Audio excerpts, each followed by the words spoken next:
Hello friends, welcome back to my new video. इस बदलते मौसम में स्पेशली सितंबर, अक्टूबर और नवंबर के मौसम में जब सर्दियां स्टार्ट होने ही वाली हैं, उसमें बच्चों को अक्सर ही सर्दी, जुकाम, खांसी, फीवर होना, वायरल इन्फेक्शन होना, बैक्टीरियल इन्फेक्शन होना जल्दी जल्दी होता रहता है। स्पेशली अगर यह बच्चे का पहला बदलता मौसम है, यानी अगर बच्चे की एज अभी 6 मंथ से कम है, क्योंकि इतने छोटे बच्चों की इम्यूनिटी बहुत वीक होती है। लेकिन अगर हम कुछ बातों का ध्यान रखें, कुछ मिस्टेक्स अवॉइड करेंगे, तो आप देखेंगे कि इस बदलते मौसम में स्पेशली सितंबर, अक्टूबर और नवंबर के मंथ में जब मौसम बदल रहा होता है, ठंड स्टार्ट होने ही वाली होती है, उसमें बच्चे हेल्दी रहेंगे, बच्चे कम बीमार पड़ेंगे, स्पेशली जो बहुत छोटे होते हैं। तो दोस्तों, शुरू करते हैं यह वीडियो। इस वीडियो में हम बताएंगे कि अगर आपके बच्चे का यह पहला बदलता मौसम है तो आपको किन किन बातों का ध्यान रखना चाहिए। तो इस वीडियो में उन सभी पेरेंट्स के लिए साथ शेयर करना चाहती हूँ जिनके बच्चे की एज अभी 6 मंथ से कम है। तो दोस्तों, शुरू करते हैं यह वीडियो। फर्स्ट और इम्पोर्टेंट पॉइंट है, इस बदलते मौसम में अक्सर ही लोगों को सर्दी, जुकाम, खांसी, वायरल इन्फेक्शन हो जाता है। तो इस केस में आप अपने बच्चों को उन लोगों से थोड़ा दूर रखिए जिनको यह इन्फेक्शन हो रहा है।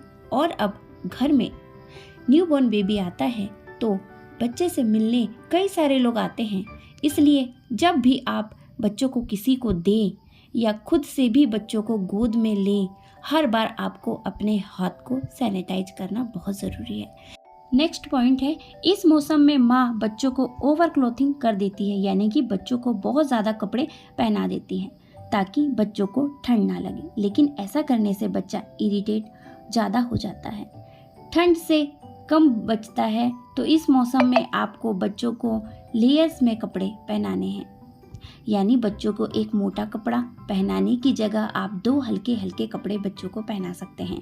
इस समय आपको बच्चों को कॉटन के फुल स्लीव्स के कपड़े ही बच्चों को पहनाना है।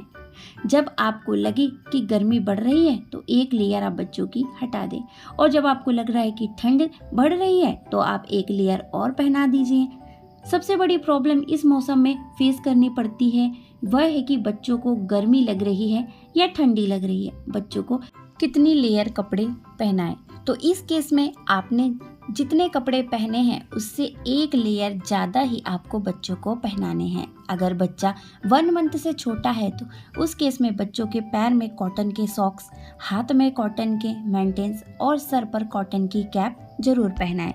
नेक्स्ट पॉइंट है, इस टाइम पर बच्चों को मालिश के लिए आपको यूज़ करना है सरसों के तेल में 1 चुटकी अजवाइन डालकर और उसे गर्म कर लीजिए। उसके बाद में उसे ठंडा करके आप उस ऑयल से बच्चों की मालिश कर सकते हैं। उससे बच्चों की मालिश करिए, इससे बच्चों को सर्दी, जुकाम, खांसी होने के चांसेस कम हो जाते हैं। पर मस्टर्ड ऑयल से कुछ बच्चों को एलर्जी होती है, इसलिए पहले पैच टेस्ट जरूरी है। और बच्चे की मालिश करते समय फैन को ऑफ कर दीजिए। नेक्स्ट है, बच्चों को नहलाने के लिए आपको हल्के गुनगुने पानी का ही यूज़ करना है। और बच्चों को जरा भी सर्दी, जुकाम, खांसी, फीवर हो तो उस केस में बच्चों को नहलाना नहीं है, बच्चों को स्पंज बाथ कराना है, यानी बच्चों को गीले कपड़े से पोंछ दीजिए। नेक्स्ट पॉइंट है, इस टाइम पर आपको सबसे ज़्यादा ध्यान रखना है कि जब जरा भी बच्चा गीला ना रहे, क्योंकि अगर बच्चा गीला रह जाता है तो उससे बच्चों को ठंड लगने के चांसेस बढ़ जाते हैं। इसलिए अगर आप ज़्यादा बिजी रहते हैं तो बच्चों को बार बार चेक नहीं कर पाते हैं, तो बच्चों के यूरिन पास किया है कि नहीं, तो उस केस में आप बच्चों को दिन में भी डायपर पहनाकर रख सकते हैं। नेक्स्ट पॉइंट है, जैसे ही आपको लगे कि बच्चे को हल्का सा सर्दी, जुकाम, खांसी स्टार्ट हुआ है या बच्चों की नोज ब्लॉक हो रही है, तो उस केस में तुरंत होम रेमेडी देना बच्चों को स्टार्ट कर दीजिए। जैसे कि अजवाइन की पोटली का यूज़ करना है, बच्चों को जायफल देना शुरू कर दीजिए। अगर बच्चे की एज 6 मंथ से कम है, आप उसे जायफल नहीं पिला सकते तो आप जायफल को घोल कर पीसकर उसके माथे पर और तलवे पर लगा सकते हैं। उससे इसको सर्दी जुकाम में काफ़ी आराम मिलेगा। अगर आप यह सारे टिप्स को फॉलो करेंगे तो आप देखेंगे कि आपके बच्चों की सर्दियाँ बहुत ही आरामपूर्वक बीतेगी। आशा करती हूँ आपको यह वीडियो पसंद आई होगी। अगर पसंद आई तो वीडियो को लाइक और चैनल को सब्सक्राइब जरूर कीजिएगा।